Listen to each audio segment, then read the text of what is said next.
Welcome to Bandit's Keep Actual Play. I'm Daniel. Well, we're starting what I'm going to call Season 2, and we'll count this as kind of a Session 0 get going, if you will. I'm going to talk a little bit about my plans for this season, or this year, as it would be in 2024, and we'll get going with our first group. Okay, so this is what the plan is for Season 2 of The Song of the Mapper. I've really been enjoying what I've been doing, but I also feel like I want to change it up a little bit for myself. So I've got a few things going on. I'm going to kind of run through it quickly here. Some of the things I'm going to use as far as there's other game things I'm going to use and some other things I'm going to do, but I'm not going to deep dive into them in this video. I'm just going to kind of start off this way. So number one, some of you may remember this halfling. They became basically the hero of the foxes and then went off and did some adventuring on their own. They did not return to the foxes because I said, oh, I have another idea for them. And what I'm doing with them is this.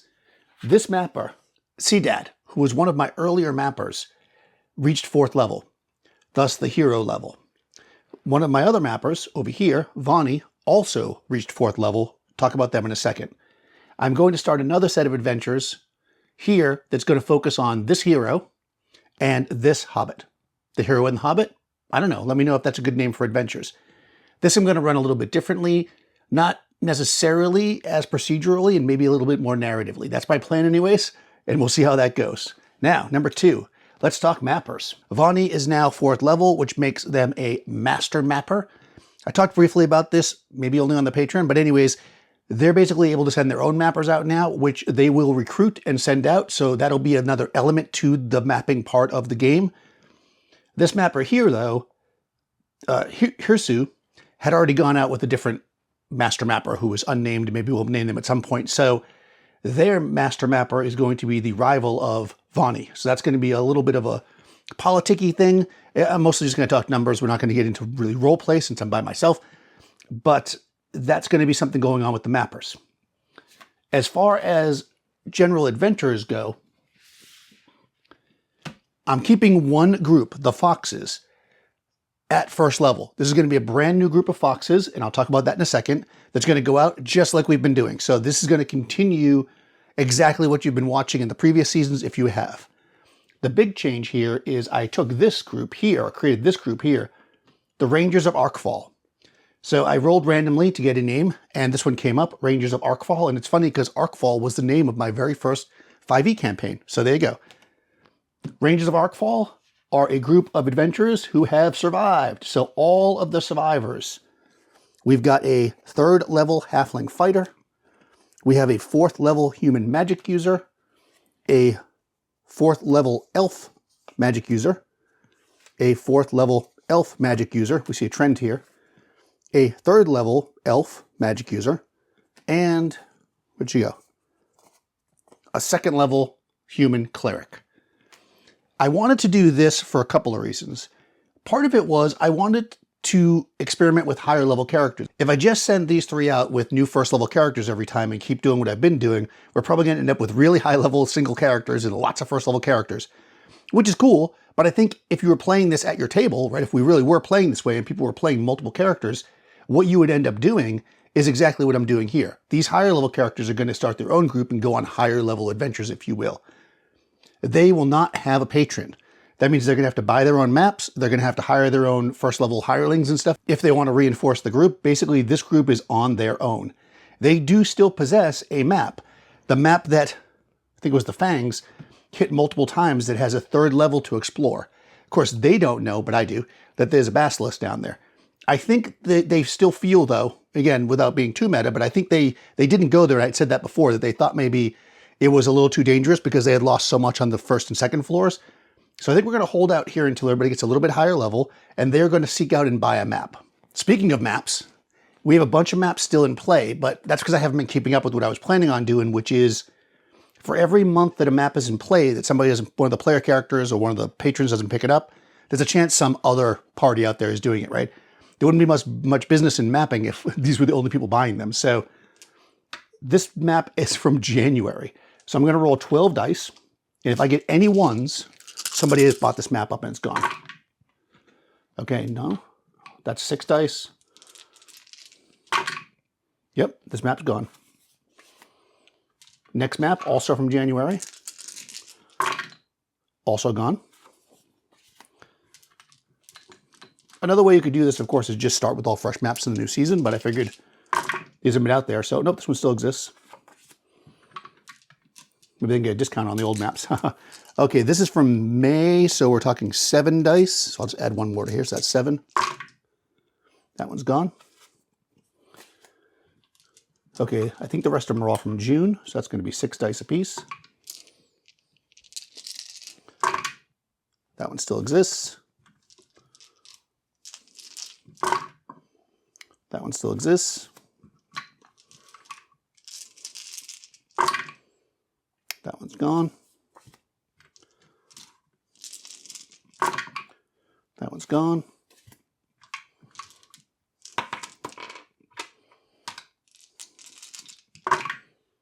That one still exists. Oh, no, I thought that was the last one, but there's actually 2 more. That's right, because one of the mappers got real lucky at the end. This would be a good map. Oh, it's gone. Has a bunch of magic items.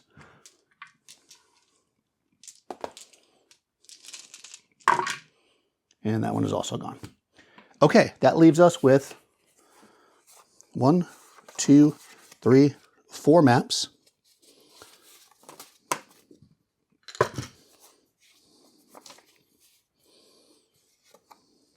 Put them like this.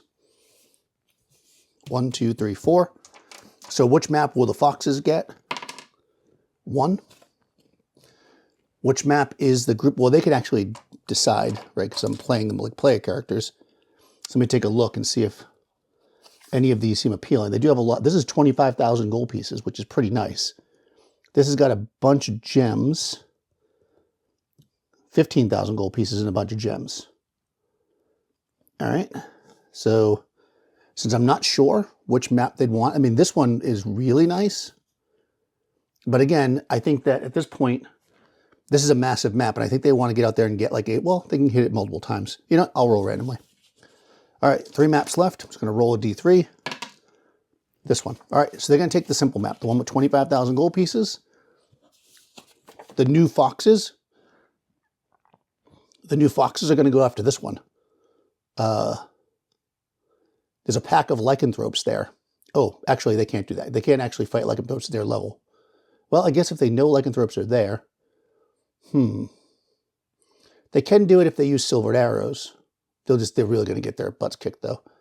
This is not really an appropriate map for them. They'll die. So let me actually, let's just swap them. These guys are also going to have a hard time against lycanthropes, but I think that they have a much better chance at the higher level. Lycanthropes are very tough. So these are going to be our initial missions. The hero character is not going to get their missions the exact same way, so we'll leave it at that.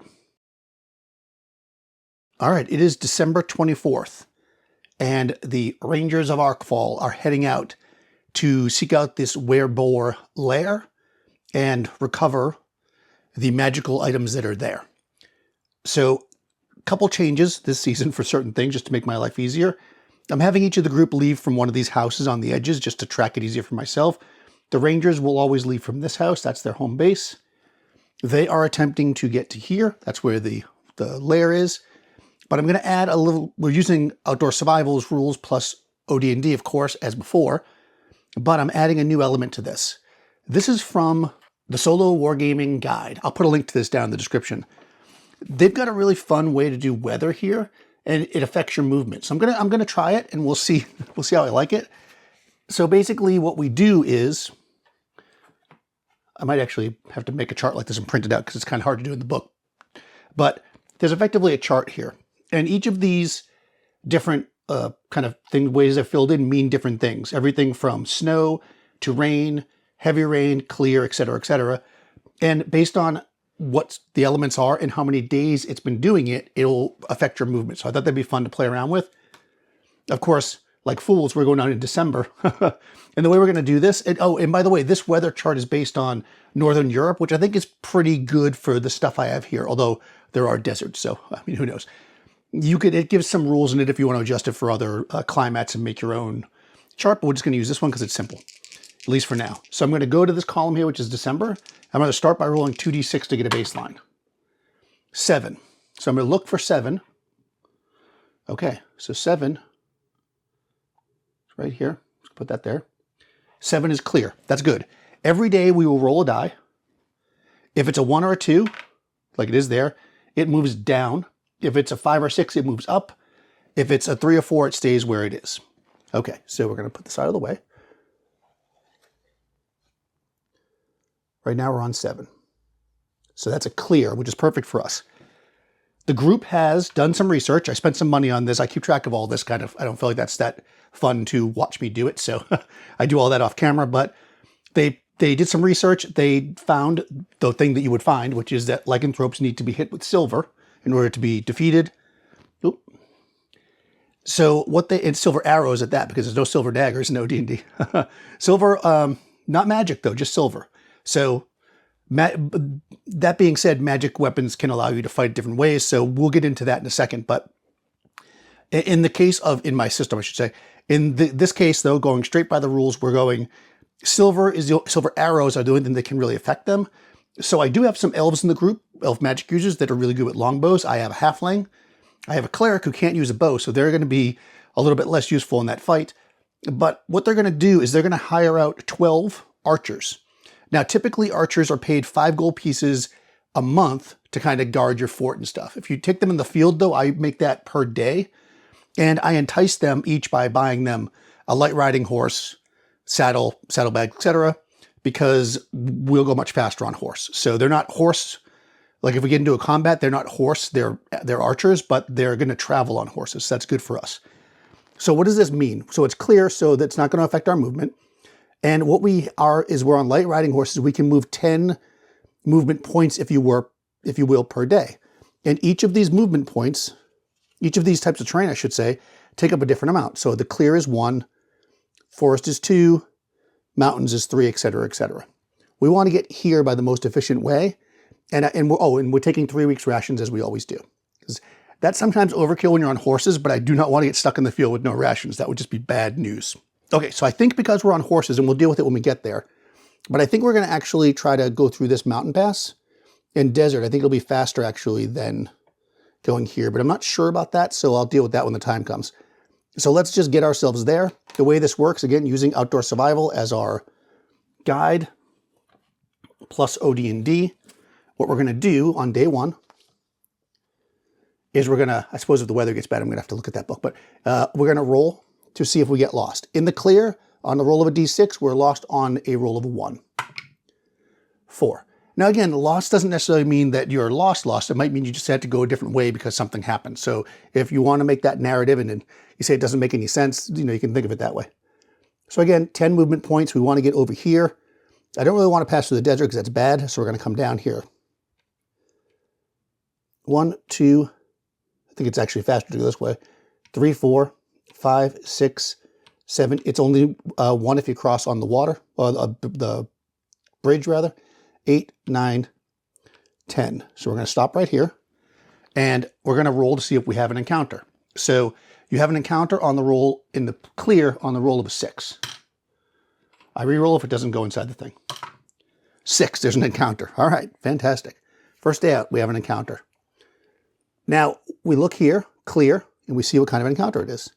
We are a big group. We're 18 people in this group, so it might be a little difficult to avoid things, but we'll see.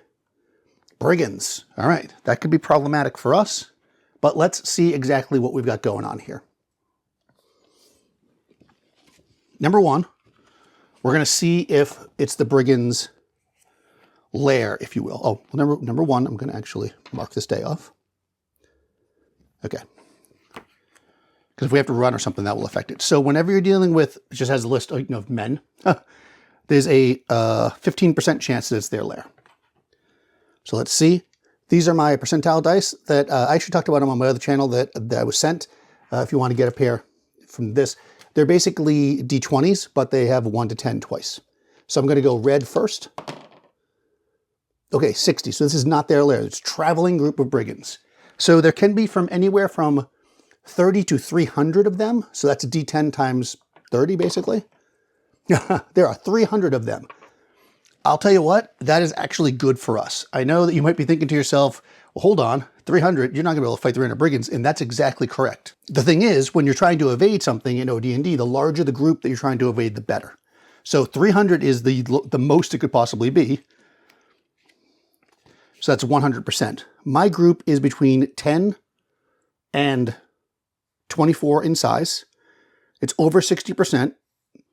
So we have a 30% chance to evade them. Now, we are on horses. Are they? Let me look up brigands and see if it says that they should be on horses. Because it says same as bandits. So if you look at bandits, we do have some horse. We've got 25% of them are on light horse, which is equal speed to us. Let's see. 10% are medium horse. So let's take an average. I'm going to say that's the same speed as us. Medium horses are slower and all their footmen are slower. So the question comes down to whether or not they're going to chase us. So I'm not going to, so the reason why I looked this up is because if you are faster than them, twice as fast at that, you get a 25% bonus to your movement, your chance of evasion. I'm going to say we're not twice as fast because they could send some of the horsemen. I mean, 25% of them is still a large group, right? So what I'm going to say is we're going to try to evade at the normal 30%. They're not going to chase us because if something's faster than you, there's a chance that they will follow. Or I should say they won't catch us because there's a 50% chance they'll catch us if they're faster, but they're not faster. So let's see what we get here. Hopefully we'll just evade them and it won't be a problem. Oh, 1. We evade them, so it's not even an issue.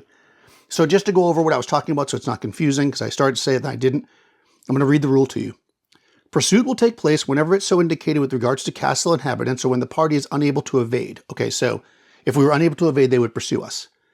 A die is rolled, and the pursuit then goes in a random direction. Okay? If the monster is faster, the party involved, there's a 50% chance it will catch the party. The party now moves another hex in a random direction, and the die is rolled to determine if pursuit will continue. So basically, what we do at this point is that if I didn't evade them, they'd start pursuing us. And I was going to say they weren't going to be able to catch us. And then we'd probably little by little, they'd just leave us alone. But it might take multiple days before they could do that. Because again, they're not faster. So, but that didn't happen. So we're not going to worry about it. It's not their lair. So I'm not going to make any note really. And we just evaded them. I mean, it was a huge group. We probably saw their campfires and stuff. And we're like, I'm out of here. So next day. Okay, let's check the weather. 6. Okay, it moves up 1. We're still clear. All right. And now let's roll to see if we get lost. On a 1, we're lost in the clear. We're not. So we have our 10 movement points. 1, 2, 3, 4, 5, 6, 7, 8, 9, 10. We stop here in the clear again. On the roll of a 6, there's an encounter. There is. Okay, let me mark the day off. Wow, that's 2 in a row. All right, we roll a d8. 6. We got lucky that last time, so men. Okay.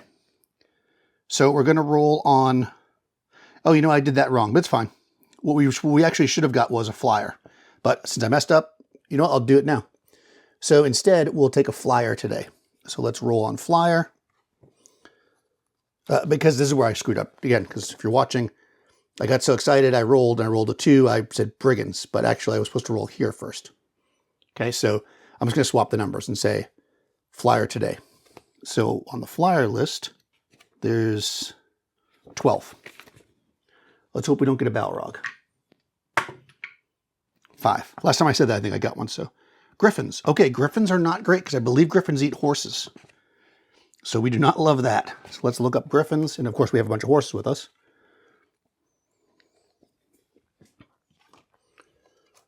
Let's take a look at griffins. It's funny, sometimes you don't have any encounters. Other times you get tons. And I don't even think we can fight griffins. All right, so there's from 2 to 16 griffins.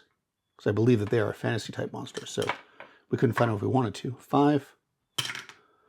4, well, I'm going to re-roll because it didn't go in there. And 6, 5, and 6 is 11. So out of 16, that's more than 60%. So we have that same chance of evading, 30. However, griffins are faster than we are. They are twice as fast. So they get a bonus. We get a subtraction of 25% because they're twice as fast as us. Oh, you know what I didn't do right again? Let's roll back a minute.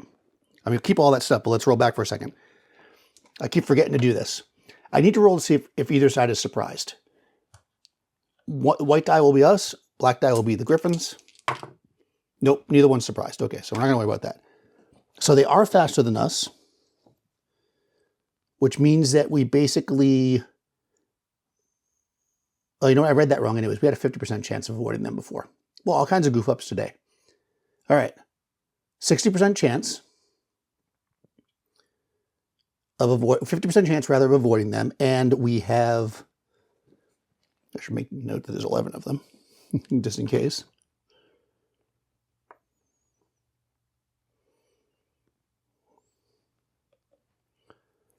$11 Griffins. So we have a 25% chance to avoid them. So let's just do this and see what happens. I also need to roll to see if this is their lair. Okay, 45 we do not. So here's where the problems begin. So let's roll back for 1 second. Again, I just want to make sure. Griffins are, because they're going to fly, obviously. Yeah, they fly 30, so they are twice as fast as us. There's only a 10% chance they're in their lair, so let's roll that. 74. Okay, they're not in their lair. All right, so we've got 11 Griffins that are going to chase us down now. Oh no, we actually could fight Griffins. We don't really want to, but we could. Okay, so there's 11 of them.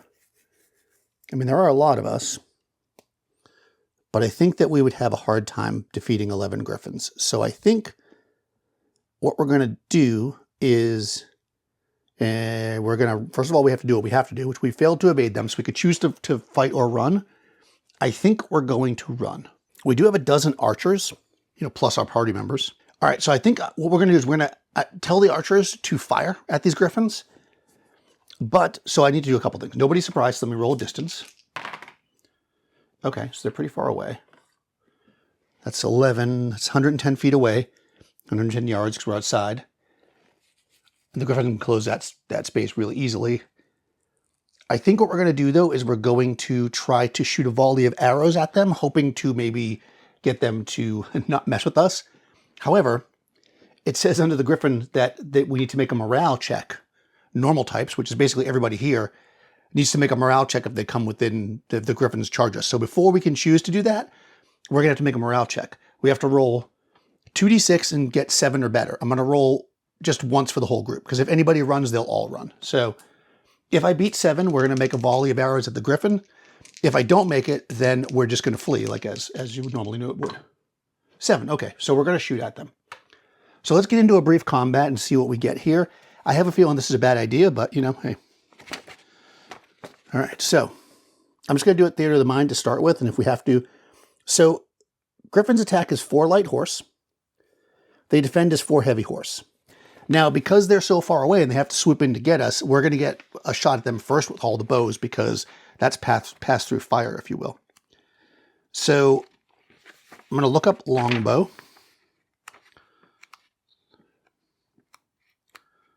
Versus heavy horse. Okay. Longbow versus heavy horse is 1 die per 3 men, 6 hits. So that means that we've got a dozen men, which means that we're going to get 4 dice. Oh, I need to check the range. We're going to shoot them at the halfway point, which will be short range. So we get 4 dice. Plus for everyone shooting, well, plus per 3 men, we'll get 1 more die because that's the range modifier. And these right here, that's our henchmen. So let's do that first. They're all going to shoot their not silver arrows, obviously. They're going to shoot regular arrows. They're all going to target a single Griffin because we're trying to take out a Griffin. 6 is hit and we need 4 of them. Okay, we got 3. All right. Now, let's jump to the player characters. Okay, this elf fights as 2. Again, he's using a heavy a longbow, so that's 2. 2 plus 1, so that's 4. They're going to shoot separately. She's a cleric, she can't do anything. Also has a longbow, 2, so that's 6. They can't do anything. Okay. So that's 6 more, which is 2 more dice. And again, because of the range, 2 more dice for that. So 4 more dice. We need 1 more 6. Oh, didn't get it. Okay. But the halfling has got a heavy crossbow. The heavy crossbow against heavy horses, 1 die per man, 6 hits. But they can only shoot every other round. And the halfling counts as 3. So because they're 3 men. Plus 1. Oh, also, I should have factored this in. We had a dex. Okay, all these guys shooting longbows had a dex bonus, so I'm going to roll 3 more dice. No, 2, yeah, 3 more dice for them before I do this. Nothing. Oh, no, 1 more. Okay, so 1 griffin's down. Now the halfling's rolling 4 dice. If they get 4 6s, they will kill another griffin. It's unlikely, but you never know. Oh, they actually get 1 more die because of dex. Nothing. Okay. 1 griffin goes down, leaving just 10. Just 10. All right, and they're going to swoop down. Now, the way that this game works is henchmen always get targeted first. So there's 12 henchmen. So I think what makes the most sense, they're going to defend as light horse because they're on horses. But each of these griffins is attacking as 4 light horse. So this is not ideal. So let's go back. This probably wasn't a good idea. We're probably going to run next time. Okay, light horse versus light horse, 1 die per man, 6 hits. So each of these 10 griffins is going to get to attack with 4 dice. And yeah, because one griffin down is not going to trigger a morale check. So we're going to do, they're going to swoop down, and we're going to see if they can take out any PCs. Nope.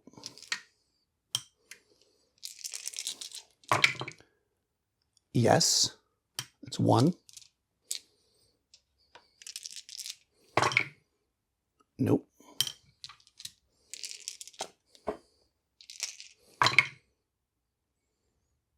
Nope.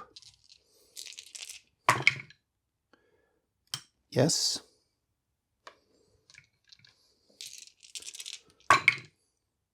There's 2 there, but they only take out 1 because they're target. The people are spread out.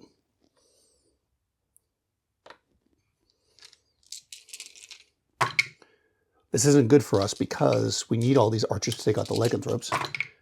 I feel like once before, I in one of these, like I fought one of these random monsters, but they were going to chase us. That's the main reason why I'm doing it. The hope is that we're going to be able to whittle them down enough that they'll run.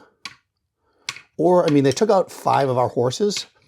I think we're going to run now because at this point, that's plenty of, I hate to say it, but that's plenty of horse meat for them. So I feel like they're animals. They're not going to follow us. I'll use the oracle, but let's just do this first.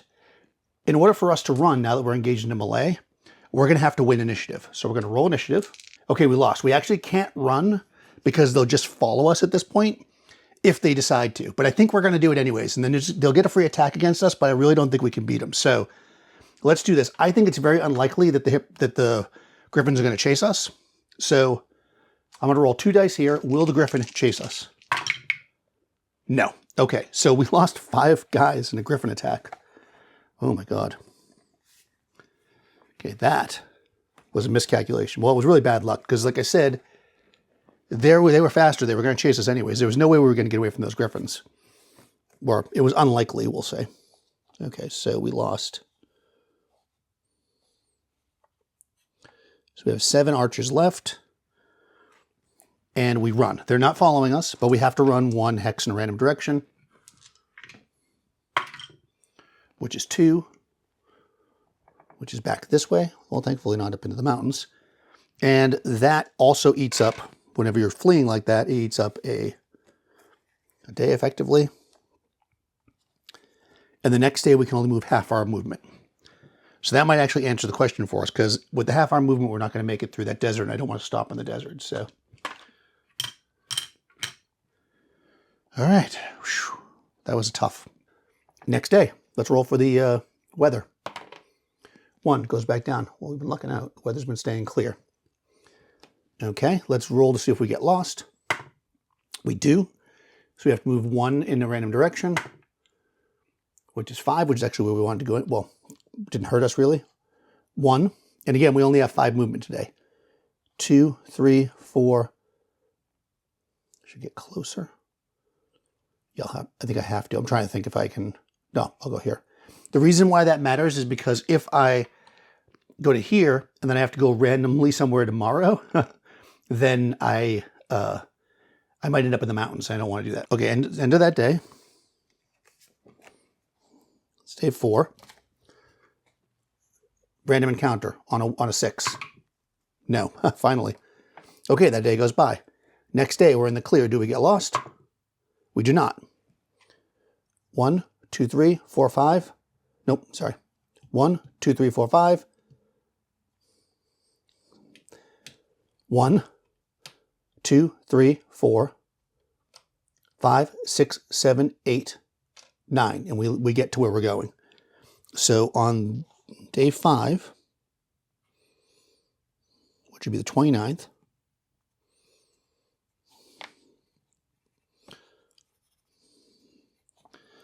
we arrive at the hunting ground of the wild boars, and we will see how that goes. If you've been enjoying these videos, please do take a moment to like the video. That helps with the algorithm and all that. Also, ring the bell and subscribe if you want to get more videos like this. You can check down in the description. You'll find a link to all the stuff I use when I play these games, so links to all the goodness, and also a link to my Discord server where you can talk to a lot of like-minded people about gaming, and my Patreon if you want to support the channel. I'll talk to you soon.